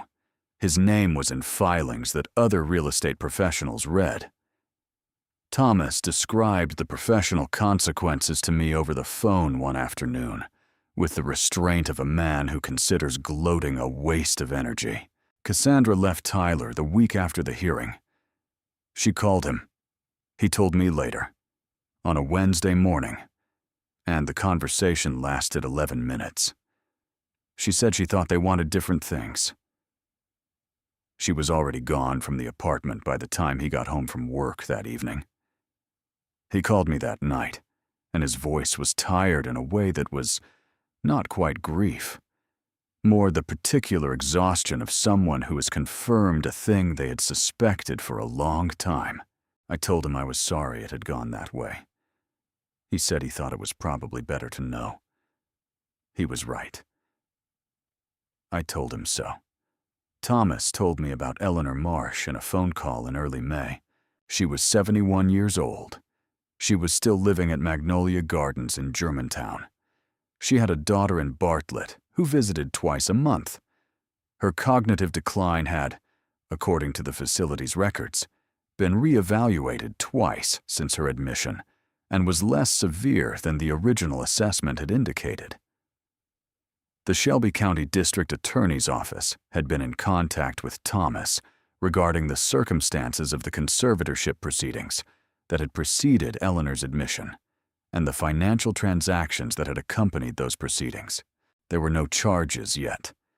There might be, in time. Does she know anything about what happened here? I asked. I don't believe so, Thomas said, but that could be corrected, if you thought it appropriate. I sat with that for a moment. Eleanor Marsh, who had loved a man named Raymond and lost him, and who had then been found by someone who knew how to present himself to a recently widowed woman, and had used that knowledge the way a locksmith uses knowledge of locks. She deserved to know that what happened to her had not gone unwitnessed. That there was a record. That someone had come to understand what Brad Reed had done and had done something about it. I'll write her a letter, I said. Thomas said he would provide me the address. 3 weeks after the hearing, a letter arrived. No return address on the envelope. The handwriting on the front was Derek's, which I recognized because I had looked at it on birthday cards and holiday cards, and a handful of notes over the years, and because handwriting, once learned, tends to stay with you the way voices do. I took it to the kitchen table and sat down and opened it. 4 pages, handwritten on legal paper in Derek's particular script, which leaned slightly to the right the way it always had. The same lean it had when he was a boy doing homework at this same table. The ink was dark and the writing was even, which told me he had not rushed through it, had not written it in one sitting and mailed it before he could reconsider. He had taken care with it. He began with what had happened in 2021. He had come to Brad with what he had believed was a straightforward real estate opportunity, a commercial development in a growing corridor east of Nashville that had looked, on paper, exactly like what it appeared to be. He had asked Brad, whose professional network in that sector he had trusted, to facilitate certain aspects of the transaction. Brad had handled the documentation. The deal had not gone through, but in the process of not going through, certain documents had been created that, in Derek's words, should not have been created, and that implied things about his professional conduct that were not true, but that would not have looked not true to a review board presented with them, absent full context. Brad had kept copies. Brad had never said a word about them, and Derek had understood, without anything being stated directly, that the silence was contingent. He had known what Brad was doing with Angela and with me.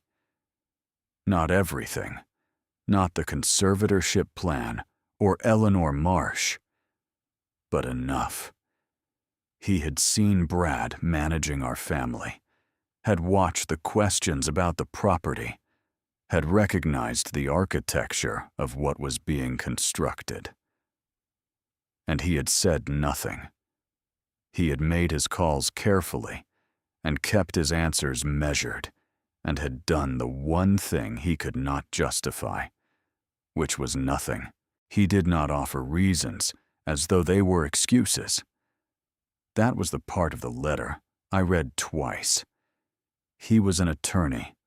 He understood leverage. He had made a calculation about risk and self-interest that he could explain but not defend. And he was not, in 4 pages of careful handwriting, attempting to defend it. What he was doing was something simpler and harder than defense. "I don't expect you to forgive me," he wrote, toward the end of the 3rd page. "I'm not writing because I believe I've earned a response. I'm writing because you are my father, and you needed me, and I failed you. And I needed you to know that I know that. Not to make myself feel better, because it's true, and you deserve to hear it." The last page was shorter than the others. He said he was in contact with the Tennessee Board of Professional Responsibility voluntarily regarding the 2021 matter, before Brad could use it as leverage in any future proceeding. He had disclosed it on his own terms, which had the effect, he noted with the dry precision of a man who had spent 20 years in the law, of making the leverage worthless. He ended simply. He said he hoped, in time, there might be a path back to something. He said he understood if there was not. I sat at the kitchen table with the letter in my hands for a long time after I finished reading it. I thought about Derek at 12 years old, the child who had been first in everything, who had a relentlessness that I had recognized and been proud of and occasionally worried about in equal measure. I thought about the year he was 12, and Tyler was 7, and Tyler had broken a window with a baseball, and stood there waiting for the consequence, and Derek had stepped in front of him and said he had done it. He had not done it. I had known immediately. But I had looked at my eldest son standing in front of his little brother and thought, for just a moment, that this was the kind of person he had chosen to be. He had chosen differently in the years that followed. People do. The same capacity that makes someone protective can, under the wrong pressure, make them calculating instead. I had known enough people over 69 years to understand that these were not separate categories of human being. They were the same person, navigating different moments with different degrees of success.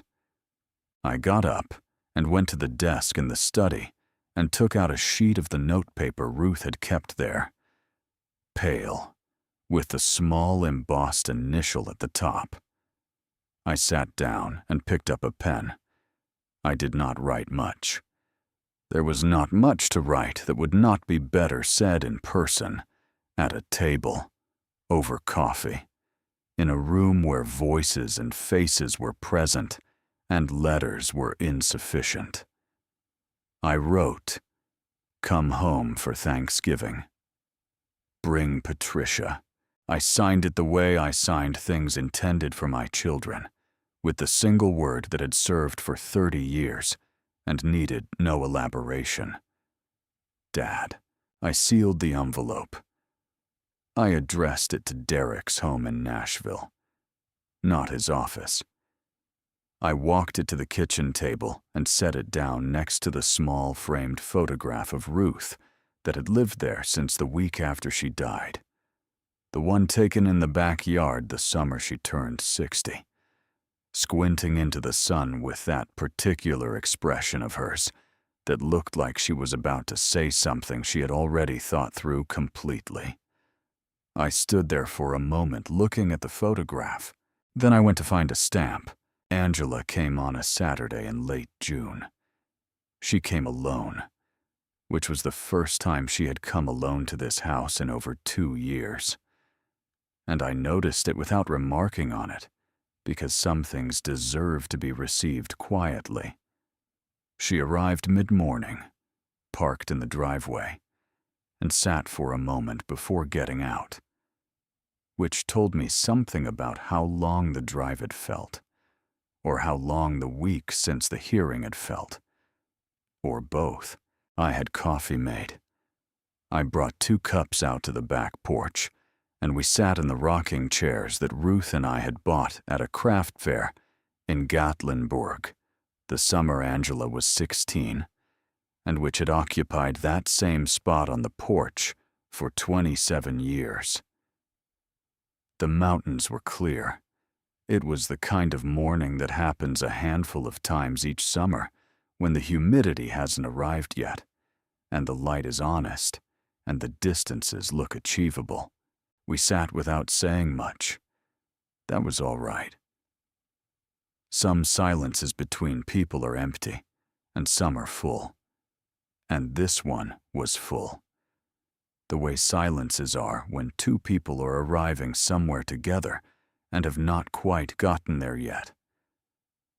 Angela spoke first. She said that Ruth had tried to tell her about Brad, not about all of it, not Eleanor Marsh or the financial situation, but about the pattern of things, the way he managed her, the way the room changed when he entered it. Ruth had said something once, after a family dinner that had not gone well, something quiet and direct in the way Ruth said things when she meant to be heard. Angela had dismissed it. She had been 38 years old, happy in the way people are when they are not yet looking at what is not right. Ruth had tried again a year later. Angela had been less dismissive the second time, had thought about it for a few days, and then had set it aside. "I didn't want her to be right," Angela said. "That's the truth of it. I didn't want to look at it, so I didn't." She was looking at the mountains when she said it. Her voice was steady in the way voices are steady when someone has been over something enough times in their own head that saying it aloud no longer breaks them. "She didn't tell me either," I said. "She just acted." Angela was quiet for a moment. "That was her," she said. "She decided what needed to be done, and she did it. And she didn't ask anyone else to carry it." I got up and went to the kitchen and refilled the cups, and came back out and set one in front of Angela, and sat back down. We looked at the mountains. Ruth's rose bushes along the south fence were in their second bloom of the season. The yellow ones she had called peace, opening again the way they opened every year, regardless of what had happened in the house above them. In late July, Tyler came for dinner. He had been driving up on occasional Sundays, which had become a pattern without being formally established. The kind of arrangement that takes shape between people who have decided to make an effort without announcing it. This time he arrived early enough to help cook. We made the pot roast Ruth had always made on autumn Sundays, the one with root vegetables that took most of the afternoon. Tyler had watched her make it enough times to remember the proportions, which surprised and did not surprise me. He had always been more observant than he appeared. We ate at the kitchen table in the early evening with the windows open and the sound of the yard coming in, the birds at the feeder, and the occasional car on Birchwood Hill, and the ordinary sounds of a summer evening in a neighborhood that had not changed much since I built the house. At some point, Tyler asked me, with the directness of someone who has decided to stop asking around things, whether I was lonely. I thought about it. Not because I didn't know the answer, but because it deserved a real one rather than the reflexive one. Yes, I said. Every day. He nodded. He didn't offer comfort, which was right. It wasn't a statement that asked for it. It was just true. We talked about Ruth for most of the meal, the way I had begun to understand you. Talked about people who were gone, not around the edges or in careful memorial language, but directly, with the details intact, the specific things, the way she made coffee too strong and knew it. The argument we had in 1994 about the kitchen window that she was right about, and I spent 6 months not admitting. The particular sound of her laugh when something caught her off guard. Tyler was looking at the empty chair at the end of the table when he said it. I think about her sometimes, he said. Just ordinary moments. I wonder what she's thinking. I looked at the chair. It had been empty since March, and I had not moved it, and I did not plan to. Right now, I said, she's thinking her son finally came home for Sunday dinner. Tyler smiled at that. It was the smile of someone who needed to hear something, and received it, and was too honest to pretend otherwise. After dinner, we cleared the table and washed the dishes in the quiet way of people who know how to share a kitchen. Tyler stood at the back door, looking out at the yard. "Dad," he said, "would it be all right if I stayed tonight?" I looked at my youngest son, who had spent most of his life being the one I understood least, and who had recently become someone I understood quite well. "Your room is still there," I said. "The garage on an October morning has a particular quality of light. It comes in through the small window above the workbench and lies flat across the surface in a way that makes the dust in the air visible. Small particles moving in the current from the open door. And it reminds you that even the ordinary air of an ordinary room is full of things you can only see at certain angles. I had been going out there in the mornings more often since the summer ended. Not to work on anything specific. Just to be in the space. The way you return to places that have held you through difficult things. I had sat at that workbench in the dark and in the light, listening to recordings I did not want to hear, and reading letters and making decisions that needed to be made. I felt that the walls themselves had become witnesses, the way places do when they are used honestly. I took the hammer off the wall. not for any particular job. I had been telling myself for several months that I wanted to build a raised bed along the east side of the yard, something Ruth had mentioned wanting in the last winter before she was diagnosed.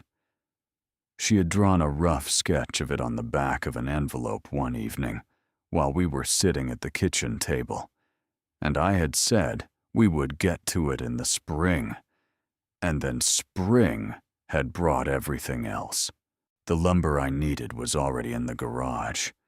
I had bought it in March, when the plan was still just a plan, and it had been leaning against the back wall since then. Seasoned now. Ready. I laid the first piece across the workbench and ran my hand along the grain. My father had done this, I remembered, before he cut anything. He had told me once that if you took a moment to know the material before you worked it, the work was always better. He had been right. He had been right about most things, he said quietly, which was the kind of rightness that takes years to appreciate.